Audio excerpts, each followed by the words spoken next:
नमस्कार दोस्तों, मैं हूं मनु और आप देख रहे हैं वी मीडिया का खास प्रोग्राम डायरेक्ट सवाल विद मनु। हमारा आज का विषय था भारत और विश्व, जिसमें हमें ज्वाइन किया था नई दिल्ली से millennial India international chamber of commerce, industry and agriculture के अध्यक्ष और पूर्व राजदूत अनिल तिरुगुराय जी ने। अनिल जी जॉर्डन, लीबिया और माल्टा में रह चुके हैं भारत के राजदूत।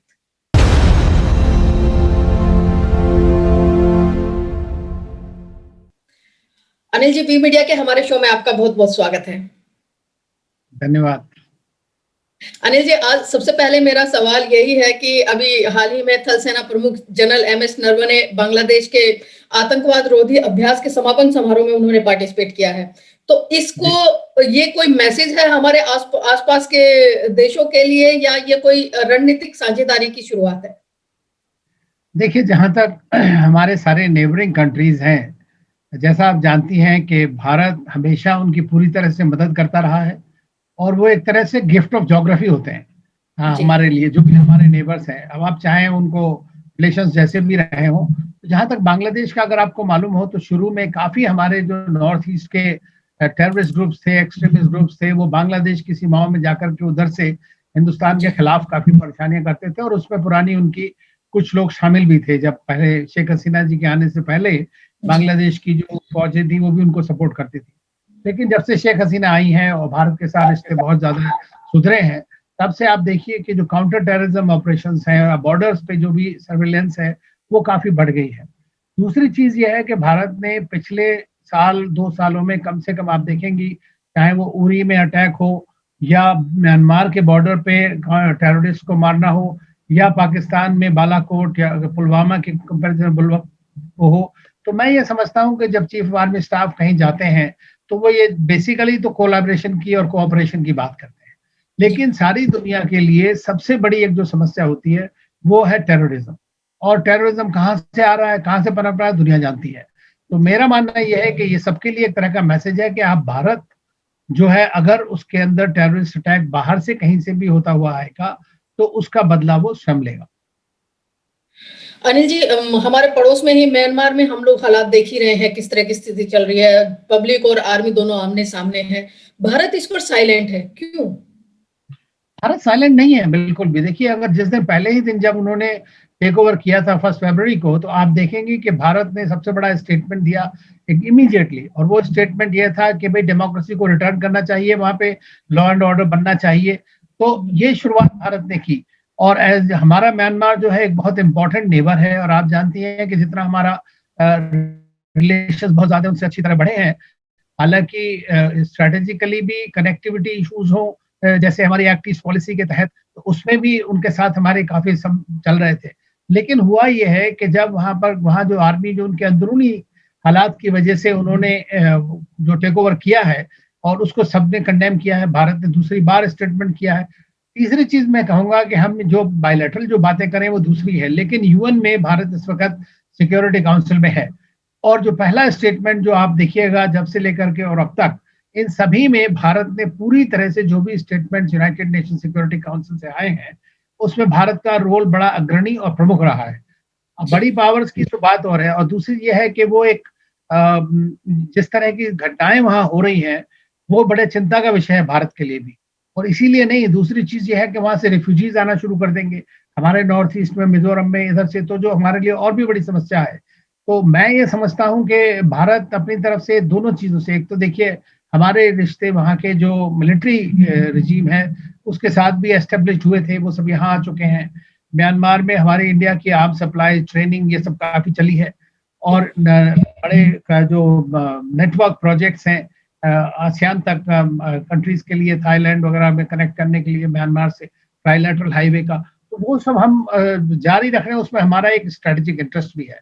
लेकिन ये है कि वहां पर किस तरह की सरकार बनेगी, क्या होगा। अब देखिए, शॉर्ट ऑफ मेरे ख्याल से आप जो यूरोपियंस और अमेरिकन सैंक्शंस की बात कर रहे हैं, उस सैंक्शन से किसको, उनकी आर्मी को तो नहीं होगा घाटा, तो या नुकसान होगा या परेशानियां होंगी, वो वहां की जो कॉमन लोग हैं जो आज खड़े हुए हैं स्ट्रीट के ऊपर में, क्योंकि ये 1988 का म्यांमार नहीं है, बर्मा जिसको, ये आज एक 2021 की बात है। तो इसमें लोग जो है उन्होंने उनको डेमोक्रेसी क्या होती है पिछले 5-7 साल में वो इस बात को समझ गए हैं और वो अपना राइट मांग रहे हैं वहां पर। तो मैं ये समझता हूँ कि जिस तरह से वहाँ डेमोन्स्ट्रेशन हो रहे हैं, प्रोटेस्ट हो रहे हैं, कोई भी उनको सपोर्ट नहीं मिल रहा है ज्यादा। तो जहां तक मुझे पता है कि कुछ न टाइम में शायद है कि वहाँ की आर्मी को, क्योंकि वो सारी इंटरनेशनल कम्युनिटी को तो अपने अगेंस्ट कर नहीं सकते हैं, चीन का सपोर्ट कब तक चलेगा, और उनकी चीन की भी काफी खिलाफत हो रही है वहां पर। जी अनिल जी, अभी हाल ही में आपने देखा होगा कि श्रीलंका में ने इस्लामिक स्टेट और अल कायदा समेत 11 आतंकवादी संगठनों को बैन किया आपने यहाँ पे। इसमें इंक्लूड है उनका इस्लामिक स्टूडेंट्स मूवमेंट वाला, जो उनका स्थायी एक लोकल टेररिस्ट ग्रुप भी है। तो क्या श्रीलंका ने भी एक तरह से आतंकवाद के खिलाफ कमर कस ली है? नहीं, वो तो हुआ ही है। आपने देखा पिछली बार जब वो चर्च के ऊपर अटैक हुआ था जी वहां पे श्रीलंका में बड़ा, तब उस वक्त में भी इसी तरह के ग्रुप्स के ऊपर में शक गया था काफी कुछ। तो ये हमारा पूरा जो नेबरहुड ही क्या मैं कहूँगा, दुनिया में इस वक्त सबसे बड़ी प्रॉब्लम जो है वो आतंकवाद की है। और I mean pandemic, of course आज के जमाने में पेंडेमिक सबसे स्ट्रॉन्ग इंपॉर्टेंट चीज है, लेकिन उसके अलावा अगर आप देखें तो आतंकी जो हमले हैं या आतंकवाद जो है बिल्कुल कम नहीं हुआ है, बल्कि बढ़ा ही है इस पेंडेमिक होने के बावजूद भी। तो मैं समझता हूँ कि भारत की, आपको याद होगा कि भारत की जो इंटेलिजेंस एजेंसीज थी उन्होंने श्रीलंका को उस वक्त में 1 साल या 2 साल पहले इंफॉर्मेशन दी थी कि ऐसा होने वाला है, लेकिन वो थोड़ा ट्रस्ट डेफिसिट कहिए या उन्होंने इस बात को ध्यान नहीं दिया और इवेंचुअली वही हुआ जो वहां होना था। तो मैं ये समझता हूँ कि अब हमारी जो है इंटेलिजेंस कॉपरेशन में श्रीलंका हो या जितने भी नेबर्स हैं हमारे, उनके साथ काफी है। इवन पाकिस्तान को भी कई बार हम लोग लीड्स देते हैं, उनको लीड्स देते हैं जो पहुंचाते हैं कुछ ना कुछ। अनिल जी, यहाँ पे मेरा एक मेन चीज ये भी थी कि जैसे अल कायदा, इस्लामिक स्टेट, लेकिन चाइना इकलौता देश है जो इनको आतंकवादी ग्रुप घोषित नहीं करता है। तो इसके क्या मायने निकाले जाए? देखिए चाइना ने जो दो तरह से देखना पड़ेगा हमें, एक तो चाइना को, एक तो चाइना की लोकल जियोपॉलिटिक्स और दूसरा यूनाइटेड नेशंस में। अब यूनाइटेड नेशंस में एक सैंक्शंस कमेटी है जहां पर के डिफरेंट जितने भी ग्रुप्स हैं इस तरह के, उनको सैंक्शन किया जाता है। तो वो जब तक सैंक्शन नहीं होंगे, जब तक के पांचों P5 कंट्रीज जिसमें चाइना शामिल है उसमें एग्री नहीं करते, और उसमें हजारों एंटिटीज हैं, उसमें अलकायदा के काफी सारे सब हुए हैं। तो एक तरह से तो वहां पे ग्लोबल लेवल पे तो वो उस बात में एग्री करते हैं। हालांकि जैसे मसूद अजहर का केस था, उसमें 5 बार उन्होंने टेक्निकल वो लगा करके पाकिस्तान का समर्थन किया। तो मैंने लिखा भी था उसमें कि चीन भी जो है इस तरह से आतंकवाद में शामिल हो रहा है, क्योंकि अगर आप कहते हैं कि हम आतंकवाद के खिलाफ हैं और जो आतंकवाद करते हैं उनके साथ अगर आप सपोर्ट में रहेंगे तो आप किस तरह के आतंकवाद के खिलाफ कर सकते हैं। तो और दूसरी चीज जो चाइना में मैं समझता हूँ कि दूसरी प्रॉब्लम उनकी जो है वो ये है कि उनके यहाँ भी मुस्लिम जो कम्युनिटी है शिनजियांग में कहिए या और जगह, तो वो लोग भी इस बात के लिए बहुत शंकित है कि भाई हमारे यहाँ पे टेररिज्म ना आ जाए किसी तरह से, ये इस्लामिक टेररिज्म कहिए या जैसा भी टेररिज्म आता है वो वहां ना आ पाए। तो उस चीज को वो पूरी तरह से कंट्रोल करने की कोशिश करते हैं। लेकिन चाइना मेरे ख्याल से दोनों तरह की बातें करता है जी, डबल स्टैंडर्ड को फॉलो करता है अनिल जी, कि एक तरफ वो अपने आप को बचाव रख रहा है, लेकिन दूसरी तरफ जब पूरी दुनिया में वही टेररिज्म फैला रहे हैं तो उनको वो सपोर्ट भी करता है, और पूरी दुनिया जानते बूझते भी कोई उंगली नहीं उठाती है उस चीज के ऊपर। अभी हाल ही में अमेरिकी प्रतिनिधिमंडल ताइवान दौरे पर है अनिल जी, तो इसके क्या मायने है? वो चाइना को क्या मैसेज दे रहे हैं? देखिए चाइना को तो अब अमेरिका, जब से मैं समझता हूँ जब से प्रेसिडेंट ट्रंप के टाइम से उन्होंने सीधा बता दिया कि ताइवान के साथ उनके रिश्ते बढ़ते ही चले जाएंगे, और जो वन चाइना पॉलिसी अभी तक थी उसको वो रिव्यू कर रहे हैं। तो मैं ये समझता हूँ सबसे बड़ी बात यह है कि ये पूरा जो आप देखें, अगर अमेरिका के पर्सपेक्टिव से, परिप्रेक्ष्य से देखें, तो जैसे वो इंडो पैसिफिक को वो सिर्फ चाइना को काउंटर करने के लिए देखते हैं जहां तक उनकी सिक्योरिटी का सवाल है, जहां तक फ्री एंड ओपन सीज की बात है, वो सारी चीज जो है वो डायरेक्टली उस सिलसिले में है। दूसरा उनका जो है ताइवान के साथ बहुत जबरदस्त उनके रिलेशन है। हालांकि अभी तक कोई हाई लेवल विजिट्स वहां पर नहीं हुई थी पहले, अब उनके एम्बेसडर भी जा रहे हैं और भी दूसरे लोग जाने शुरू हो गए हैं। तो इससे ये लगता है, और चीन कहता है अमेरिका को कि stay out of Taiwan, right, और चीन ने भी अपनी गतिविधियां बहुत ज्यादा ताइवान के खिलाफ बढ़ा दी हैं। लेकिन मेरा मानना यह है कि ताइवान को चीन मिलाना नहीं चाहता अपने आप में, अपने साथ। उसका कारण सीधा सा है, इकोनॉमिक है। देखिए ताइवान के अंदर टेक्नोलॉजी कहिए या इन्वेस्टमेंट कहिए, मैक्सिमम इन्वेस्टमेंट चीन में जो था ताइवान के थ्रू या हांगकांग के थ्रू जाता था। तो ये जी आप जो है कि किलिंग द गूस वो तो नहीं करेंगे, वो तो अंडे ही खाने में तैयार रहेंगे, लेकिन वो ये नहीं चाहते कि ये जो अमेरिकन या दूसरे कंट्रीज को इस बात का मौका मिले। तो वो जी पूरी कोशिश इस तरह से रहती है, लेकिन अब चूंकि सिचुएशन काफी आगे वॉलेटाइल हो चुकी है और जिस तरह अमेरिका और चीन के बीच बीच जो कोल्ड वॉर 2 एक तरह से आप कहें वो चल रहा है, तो उसमें अब हालांकि वो भी है, दूसरी चीज जॉन कैरी आज चीन में है, जी वो क्लाइमेट चेंज के तो ग्लोबल इश्यूज के ऊपर, ईरान के ऊपर वो सब बात कर रहे हैं रशिया और चाइना के साथ। तो जो ग्लोबल इश्यूज हैं उनके बारे में वो लोग आपस में मिलकर के कोई स्ट्रैटेजी बनाते हैं। और जहां तक रही बात आपकी बायलैटरल रिलेशंस की, उसमें वो एक दूसरे के साथ में पूरा कंपटीशन करते हैं। तो इसको जी बोलते हैं बिल्कुल कंपटीशन पॉलिसी। जी बिल्कुल, क्योंकि हांगकांग में भी अभी दिसंबर में शायद चुनाव आने वाले हैं, तो उस वक्त में भारत की क्या स्ट्रेटेजी रहेगी एक तरह से? भारत देखिए चाइना भारत और ताइवान और हांगकांग और चाइना, इनके बीच में कहाँ अपने आप को कंटिन्यू पे है? देखिए जहां तक अभी तक गवर्नमेंट का आज की डेट तक सवाल है, वो ये है कि वो वन चाइना पॉलिसी में विश्वास रखते हैं, जी जिसका मतलब ये है कि हम उनके इंटरनल मैटर्स में हम लोग सबको बोलते नहीं हैं, हम उसको क्रिटिसाइज नहीं करते हैं। लेकिन भारत ने ताइवान के साथ अपने रिश्ते काफी बढ़ा लिए हैं, और खास तौर से इकोनॉमिक और कमर्शियल डोमेन में। और जी यदि मौका पड़ेगा और जरूरत होगी और चीन अगर इसी तरह की हरकतें करता रहा जैसे भारत के खिलाफ कर रहा है वो, तो मैं समझता हूँ कि ये सब कार्ड्स हैं, ये हुआ दलाई लामा कार्ड हुआ, तिब्बत कार्ड हुआ, हांगकांग कार्ड हुआ, ताइवान हुआ। तो अगर आप देखें चीन की पॉलिसी बड़ी इंटरेस्टिंग है कि अरुणाचल प्रदेश को वो अपना क्लेम करता है, राइट। जी तो अरुणाचल प्रदेश से एक टीम जाने वाली थी वहां चीन में, तो उन्होंने कहा कि आपको वीजा की जरूरत ही नहीं है, जी और वीजा भी दिया तो स्टेबल वीजा दिया। तो देखिए जी ये सटल डिप्लोमेसी होती है, इससे आपका तो नुकसान इतना बड़ा हो गया कि सारी दुनिया में पता लग गया कि चीन क्लेम कर रहा है, लेकिन उसने छोटी सी करके बिना लड़ाई लड़े वो उतना बड़ा प्रॉब्लम शुरू कर दिया आपके लिए और अपना क्लेम भी जिता दिया। तो इसी तरह की चीजें, पॉलिसीज टिट फॉर टैट होनी चाहिए चीन के साथ में। और चीन को मैं बता दूं आपको, मेरा मानना यह है कि भारत के लिए सबसे बड़ा चैलेंज अगर कभी रहेगा, अमेरिका तो छोड़ दीजिए, उनके साथ तो है ही, तो जी चीन ही होगा। और बिल्कुल उसके आपने लिए सही हम कहा, क्योंकि अभी तिब्बत में भी 300 अरब किलोवाट बिजली प्रोडक्शन का एक विशाल बांध चाइना बनाने की तैयारी भी कर रहा है। तो ऑफ कोर्स ये भारत के लिए एक चिंता की बात हो सकती है आने वाले टाइम में। तो भारत इन बिल्कुल पर काउंटर क्यों नहीं कर रहा है, जबकि वो सब कुछ जान रहा है, देख रहा है अपने आसपास? ये डिप्लोमेसी कब तक चलेगी अनिल जी, कि हाँ भी और ना देखिए भी? देखिए दो चीजें हैं, डिप्लोमेसी जो है is a grey area very often, है ना। जी तो उसमें यह है कि कोशिश भारत की अभी यही है, अब जब जैसे पिछले 1.5 साल से आप देख रही हैं, 1 साल से जब से जी चीन ने इनकर्शंस किए हैं भारत की सीमा के ऊपर में, कि भाई हम एक तो eye to eye, man to man, inch to inch हम लोग खड़े हुए हैं। अब जी चीन जो है वो अपने धौंस नहीं जमा सकता है भारत में, ये वो समझ गया है, इसलिए हम्म, उन्होंने ड्रॉ डाउन भी किया, जैसे गलवान में जो हुआ आपको पता है, या उस एरिया में पूरा और डिस्कशन चल रहा है। अब 11 जो है डायलॉग, 11 राउंड हो गए हैं उसके। तो मेरा मानना यह है कि देखिए वॉर जो है कोई ऑप्शन नहीं है इस वक्त में, क्योंकि आप जी सारी दुनिया इस वक्त सफर कर रही है, भारत भी सफर कर रहा है। कोरोना वायरस से आपकी इकोनॉमी में वो दम नहीं है कि आप लड़ सके। चीन की हालत भी खराब है, थोड़ी सबसे बेटर है, क्योंकि वहीं से शायद उन्होंने ही एक्सपोर्ट किया है इसको, वायरस को, जी तो जी उन्होंने अपने आप को संभाला है। लेकिन भारत ने अपनी जो अलायंसेस बनाई है, अलायंस तो वर्ड यूज नहीं करते वो लोग, अलाइनमेंट्स यूज करते हैं हम लोग, जी कि भाई हाँ हमारे जो दोस्त हैं, जैसे क्वाड कहिए या दूसरे इस तरह के, तो इससे चाइना के ऊपर एक कंटिन्यूस प्रेशर मेंटेन रहेगा। अब चीन को ये पता लग गया है कि भारत को के साथ में वो लाइटली भारत को नहीं ले सकता है।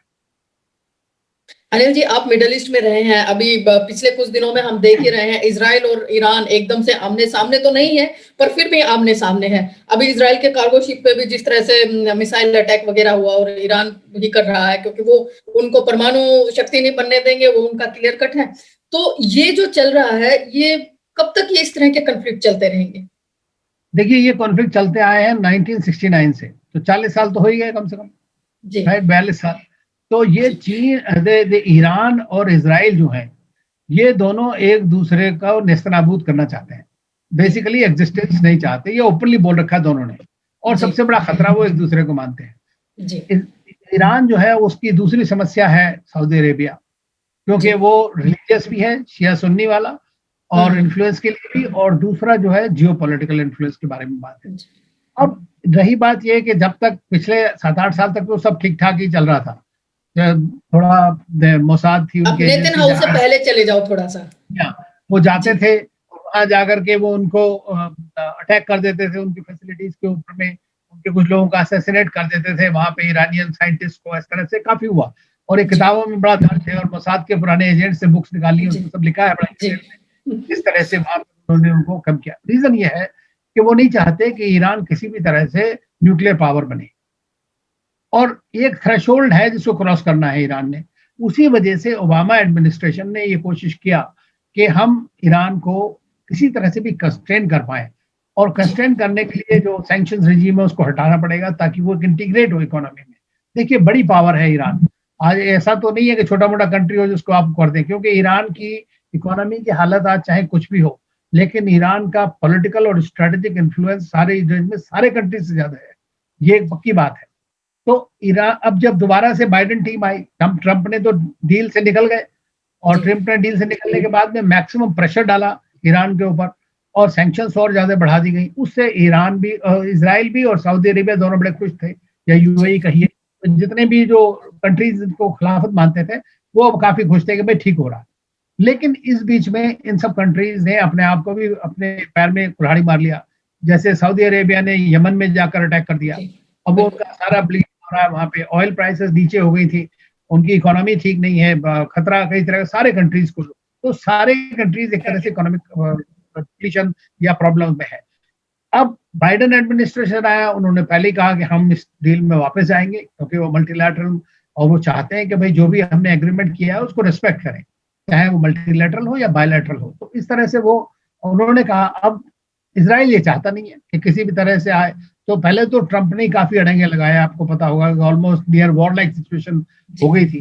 लेकिन बिल्कुल ईरान, ये इजराइल जो है, इसकी इंटेलिजेंस एजेंसीज कई बार अटैक किया उन्होंने। ईरान के शिप पे किया था एक हफ्ते पहले, उसके जी बाद में नाताज फैसिलिटी में साइबर अटैक हुआ है। तो जी यूएस ने भी किया था, सुलेमानी, जनरल सुलेमानी को मारा था, आपको पता होगा बिल्कुल 3 जनवरी को। तो जी जहां तक ये बात है तो अमेरिका के साथ में इन्होंने ईरान की पॉलिसी मेरा ख्याल से ये रही कि भाई अब देखो यहाँ अगर चेंज हो जाता है गवर्नमेंट का, मान लीजिए बाइडेन एडमिनिस्ट्रेशन जैसे आ गया, जी तो उनका काम ठीक है क्योंकि वो सेम ट्रैक पे चलते रहेंगे हम्म और डील हो जाएगी दोबारा से, तो उनको फिर से फायदा हो जाएगा दोबारा से mark. In the mean time जब इसराइल ने अटैक किया है ये, तो उसके बदले में उन्होंने उनके शिप पे अटैक किया जो यूएई में खड़ा है। तो ये तो टिट फॉर टैट हो गया बराबर का, जी इसमें कोई वो नहीं। दूसरी चीज यहाँ तक साइबर है, तो साइबर में अगर आप देखें तो इसराइल अगर करता है तो ईरान भी साइमल्टेनियसली या 2-4 दिन बाद कर देता है। उसने उनकी वाटर फैसिलिटीज को डिस्टेबलाइज कर दिया था पूरा।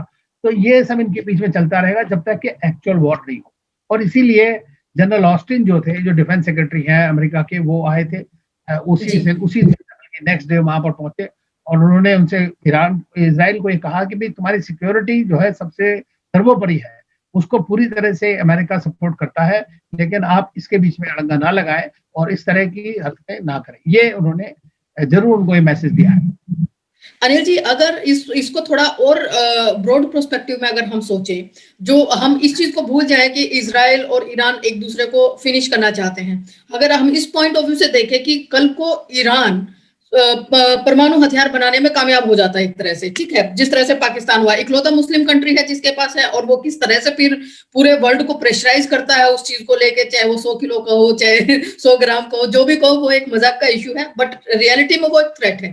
तो ईरान भी कल को अगर इसी पोजीशन पे आ जाता है, तो क्या पूरे मुस्लिम वर्ल्ड के लिए और बाकी अदर यूरोप या हम किसी भी कंटिनेंट में जाए, वो एक प्रॉब्लम क्रिएट कर सकेगा?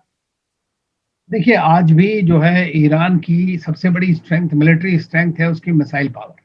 जी और जो मिसाइल पावर है वो सारे पूरे गल्फ में और आसपास की जो भी मेडिटेरेनियन वहां तक जा सकती है, बड़ी मिसाइल से उनकी। जी दूसरी चीज ये है कि उनके पास में 3 H है। जी एक है हूतीज जो यमन में है, उनको पूरा जी सपोर्ट करते हैं। जी हमास है, पैलेस्टाइन में है, जी और हिजबुल्लाह है जो सीरिया और लेबनान में है। जी अब ये जो 3H है इनके, और उसके अलावा बड़े सारे मिलिशियाज हैं इराक में, सीरिया में, इधर उधर जो जी है जिनको ये सपोर्ट करते हैं। तो हम्म ये जो है एक डिसप्रोपोर्शनेट पावर है और वो कहीं पे भी अटैक कर सकती है। जब इसराइल से लड़ना है तो हिजबुल्लाह वहां पे बैठा हुआ है पूरी तरह से, या जी हमास उधर बैठा है, वो उनको टेक कर करेगा। सऊदी अरेबिया से लड़ना है तो वो वहां लड़ रहे हैं। तो डायरेक्ट वॉर तो कर नहीं रहे इस बात में, लेकिन जी यह है कि अगर उनको ये न्यूक्लियर बॉम्ब मिल जाता है तो ख्वाहिश तो उनकी यही है, वो जानते हैं कि जब तक हमारे पास न्यूक्लियर बॉम्ब नहीं है, इजराइल के पास है, तो जी तब तक वो पैरिटी नहीं मानते इस बात के लिए। और इसीलिए अगर ये मान लीजिए अगर ईरान करता है तो वहां पे मैं समझता हूँ एक तरह की आर्म्स रेस शुरू हो जाएगी, क्योंकि सऊदी अरेबिया, यूएई ये सब बैठे हुए हैं लाए ताक लगा करके कि किस तरह बिल्कुल से उसको लिया जाए। और टर्की बैठा है इस तरह। तो फॉर एग्जाम्पल ये इन सब चीजों में मैं समझता हूँ कि इसीलिए द एडमिनिस्ट्रेशन जो या यूरोपियन कंट्रीज ये कह रहे हैं कि हमें ईरान को ट्रीटी के अंदर और वेरिफिकेशन प्रोसीजर्स के अंदर में इंटरनेशनल एटॉमिक एनर्जी एजेंसी इस तरह करे ताकि उनको कंट्रोल कर सके हम पूरा। तो ये एक बहुत ज्यादा ये कोशिश यही है, क्योंकि इसके अलावा और दूसरा रास्ता वॉर है। रास्ता है, तो बिल्कुल सही। Talks and dialogue are better than war. जी, बिल्कुल। अच्छा अनिल जी, जापान और जर्मनी के बीच भी अभी रिसेंटली बड़ी बातचीत चल रही है, तो ये नजदीकियां क्या चाइना को स्प्रेस करने के लिए हैं यूरोप में? देखिए ऐसा है कि जर्मनी का और जापान का दोनों का चीन के साथ बहुत क्लोज रिलेशंस है। जी समझे आप? देखिए सारे कंट्रीज ने जब अपोज किया तो जर्मनी ने अपोज नहीं किया चीन को। जी पिछली बार जब ट्रम्प ने काफी किया, राइट। बिल्कुल जापान का लार्जेस्ट ट्रेडिंग पार्टनर है चीन। तो अब हालांकि जो उनके नए प्रधानमंत्री हैं सुगा, वो जी बातें करते हैं, पार्ट हैं क्वाड के, तो जी कहीं ना कहीं सबके दिमाग में ये तो है कि चीन जो है इसका अगर मैलिग्नेंट ग्रोथ होती है तो ये सारी दुनिया के लिए एक अच्छा कदम नहीं होगा। अगर चीन रूल बेस्ड सिस्टम में आगे बढ़े तो बात दूसरी है, और वो जी चीन वो सेम रूल्स को फॉलो नहीं करता, सेम पॉलिटिकल सिस्टम फॉलो नहीं करता जो जी डेमोक्रेटिक कंट्रीज करते हैं। तो मैं ये समझता हूँ कि जापान और जर्मनी जो है दोनों ही बड़े सबसे बड़े मुल्क हैं, पावरफुल है, second largest third largest economy है इस वक्त जी जापान, अभी भी बन जाएगा जी थोड़े दिनों में। Germany most powerful economy of Europe है। तो वो लोग 2+2 का जो मीटिंग उन्होंने किया है वो इंडो पैसिफिक के बारे में देख करके किस तरह, जर्मनी ने भी देखिए अपनी पॉलिसी तो निकाल ही दिया, इंडो पैसिफिक जी पॉलिसी, जब जी क्वाड का मेंबर है। तो ये एक तरह से Asia Europe kind of meeting जो है हो रही है। लेकिन जैसे क्वाड को आप कोई बहुत ज्यादा ये नहीं कह सकते कि मिलिट्री का डोमेशन बन गया, नहीं बना है अभी तक। अभी तक हम्म बातें हैं, थोड़ी बहुत एक्सरसाइजेज हो अभी रही शुरुआती दौर है। है, तो किस तरह जाएगा वही हमको उस तरह देखना पड़ेगा। अनिल जी, अभी रिसेंटली यूएई की जो 28 ईयर गर्ल नोरा है, वो अभी एस्ट्रोनॉट की उसकी ट्रेनिंग के लिए नासा के साथ ज्वाइन कर रही है। तो आप इसको किस नजर से देख रहे हैं कि जो मिडिल ईस्ट में ये महिलाओं की स्थिति के में जो बदलाव आ रहा है, ये आने वाले टाइम में क्या मैसेज दे रहा है वर्ल्ड को? देखिए यूएई जो है वो इस मामले में मैं समझता हूँ कि बहुत एडवांस कंट्री है पूरे मिडिल ईस्ट में। जी उनके यहाँ पे बड़ी लेडीज सीईओज हैं, उनके यहाँ मिनिस्टर्स हैं लेडीज काफी सारी। सऊदी जी अरेबिया ने भी शुरू किया है, मैं गया था जी सऊदी अरेबिया में, वहां भी देखा, वहां थोड़े रिफॉर्म्स हैं। लेकिन जी जो यूएई है वो बड़ा अपना एडवांस है। दूसरा चीज आप देखिए यूएई के पास में वो रिलीजियस बैकिंग या पावर नहीं है जो सऊदी अरेबिया, ईरान या जॉर्डन के पास है, जी राइट। तो उनके पास क्या है, उन्होंने अपने आप को एक तरह का टॉलरेंट सोसाइटी बनाने की कोशिश करी है, रिफॉर्म्स, सोशल रिफॉर्म्स को लाने की बड़ी कोशिश करी है, अपने आप को साइंटिफिक वे में आगे बढ़ाने की कोशिश करी। अब देखिए मार्स मिशन उन्होंने लगा दिया अपना, जी बिल्कुल कंट्री टू डू दैट। अभी उन्होंने जापान के साथ मिलकर के एक और सैटेलाइट आगे बढ़ा रहे हैं। तो वैक्सीन या चाइना के साथ मिलकर वैक्सीन हब बन रहे हैं। तो वो एक ऑल्टरनेट इकोनॉमी मॉडल अपना बना रहे हैं जिसमें वो लेडीज का मानना बहुत बड़ी बात है। तो वो चाहते हैं कि वुमेन पावर जो है that should be able to help them. तो ये एक मैं समझता हूँ कि अच्छी शुरुआत है इन सब मुल्कों में। और जो यूएई है वो काफी हद तक आगे है बाकी मुल्कों से। तो इसको क्या ऐसे देख सकते हैं हम अनिल जी की जो सऊदी अरब है वो रिलीजियस पॉइंट ऑफ व्यू से पावरफुल रहना चाहता है पूरे मुस्लिम वर्ल्ड में, और यूएई एक तरह से मॉडर्न मुस्लिम वर्ल्ड के रूप में, एक कंट्री के रूप में अपने आप को आने वाले टाइम में स्टेब्लिश कर लेगा? जी हाँ, प्रोजेक्शन तो उसका यही है। देखिए उनकी वर्ल्ड टॉलरेंस समिट होती है हर साल, जी और जी ये एक बड़ी अमेजिंग चीज है। मैं भी नहीं पार्टिसिपेट किया है, 1-2 बार उसमें। और जी उनके देखिए जैसे हमारा प्रधानमंत्री मोदी गए तो अबू धाबी में उन्होंने लैंड दे दिया अपना मंदिर के जी लिए।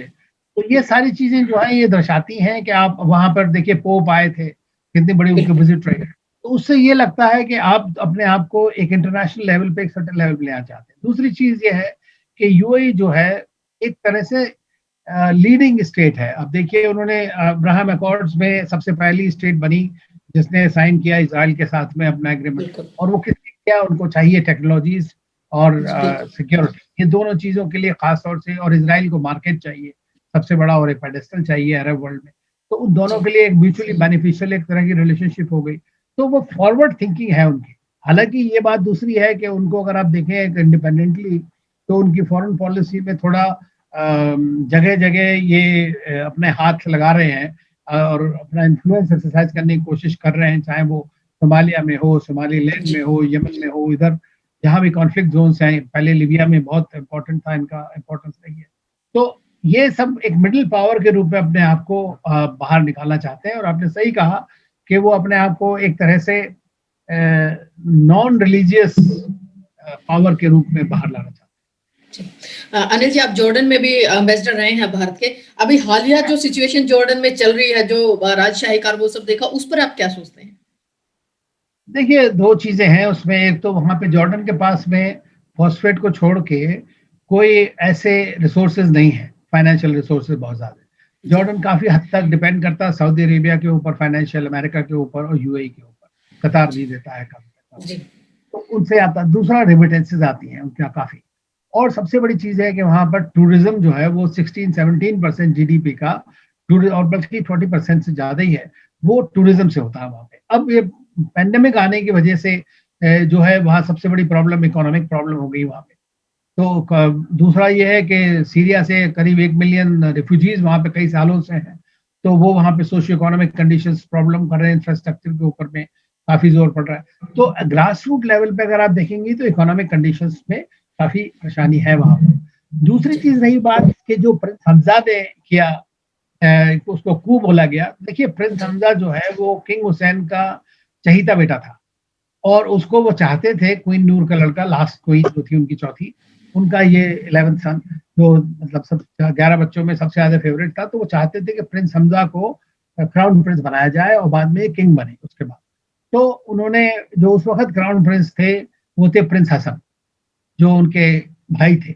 उन्होंने जी उनसे कहा कि भाई इनको क्राउन प्रिंस बना देना, तो उन्होंने थोड़ा हेजिटेशन दिखाया उस वक्त। तो उन्होंने ये अब्दुल्ला को बुला करके क्राउन प्रिंस बना दिया, अब्दुल्ला ने उसको क्राउन प्रिंस बनाया, और 2004 में इसको हटा दिया क्राउन प्रिंस। अब ये आप देखती हैं कि ये पहले से इंट्रीग होती है एक तरह की। अब जो आदमी राजा बनने का ख्वाब देख रहा हो, या पता हो कि बना ही था, मैं बनना ही था मुझे, तो जी और उसको आप हटा दें बिल्कुल, ना क्राउन प्रिंस भी नहीं रहे, तो ये जी हर्ट फीलिंग तो रहेगी। और वो दूसरी चीज ये है कि वहां पर जो ट्राइब्स हैं ये ईस्ट बैंक की, वो काफी स्ट्रांग है, और वो जी ओपनली बोलती हैं, और उनकी जो लॉयल्टी है, क्योंकि वो सिक्योरिटी फोर्सेस में सबसे ज्यादा हैं, तो उनकी लॉयल्टी जो है बहुत इंपॉर्टेंट है किसी भी राजा के लिए। तो ये जाकर के उनसे मिलता था, और वो लोग क्रिटिसाइज करते थे। जैसे अब अगर इकोनॉमिक कंडीशन ठीक नहीं है, लोगों का अनएम्प्लॉयमेंट है, ये है वो, तो लोग तो बोलेंगे ही। जब वो बोलते हैं, वहां पर अगर एक रॉयल फिगर चली जाए, तो वो ऐसा लगता है कि भाई ये भड़का रहा है इसको। लेकिन मैं नहीं चाहता कि वो भड़का, मैं नहीं सोचता हूँ कि वो भड़का रहा होगा कि आके कू करो। ये एक तरह से ये फ्रस्ट्रेशन को बाहर निकालने का एक जरिया था। लेकिन चूंकि जी आप जानती हैं सब चीजों को किस तरह रीड किया जाए, इंटेलिजेंस एजेंसीज कैसे उसको प्रोजेक्ट करें, और खतरा तो रहता ही है किंग को हमेशा, जी कि आप एयर के ऊपर से उतरेंगे तो कहाँ जाएंगे। तो कहा इसलिए जाए ये खतरा तो है ही। तो लेकिन फॉर्चुनेटली उन्होंने उसको रिजॉल्व कर लिया, और उसमें प्रिंस हसन, जो सबसे बड़े वहाँ के वाइज मैन माने जाते हैं, और किंग जी के चाचा हैं, दोनों के चाचा हैं, उन्होंने मिलकर के उस बात को सुधार दिया। लेकिन ये है कि सबसे बड़ी चीज ग्राउंड रियलिटी को ठीक करना पड़ेगा, वो ज्यादा इंपॉर्टेंट है। अनिल जी, मेरा आखिरी सवाल, अमेरिका ने अभी पूर्वी यूक्रेन में आक्रामक कार्रवाई जिस तरह से रूस कर रहा है, तो रूस को वो चेतावनी दे रहे हैं, तो क्या एक बार फिर से लगता है अमेरिका और रूस आमने सामने आने वाले हैं? मैं समझता हूँ कि लड़ाई तो अमेरिका सपोर्ट तो करेगा यूक्रेन को, नो डाउट। लेकिन जी लड़ाई होने के चांस नहीं रहेंगे, क्योंकि अभी देखिए कल ही परसों बाइडेन ने कहा है कि हम पुतिन के साथ मिलना चाहते हैं किसी थर्ड कंट्री जी में। जी अभी लावरोव ने कैरी की मुलाकात यहाँ हुई है।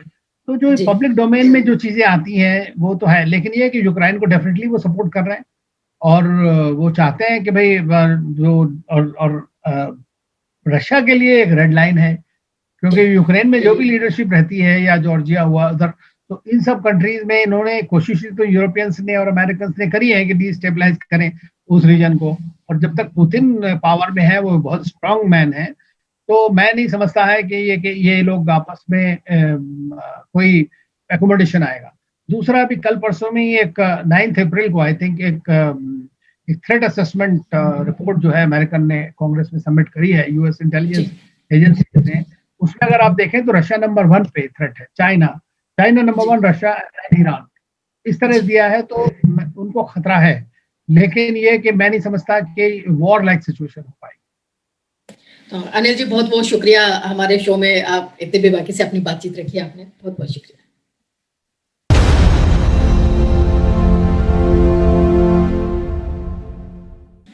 तो ये थे हमारे आज के खास मेहमान। वी मीडिया के अगले एपिसोड में मुलाकात करेंगे एक और मशहूर हस्ती से। तब तक के लिए आप बने रहिए वी मीडिया के साथ और मुझे दीजिए इजाजत। नमस्कार।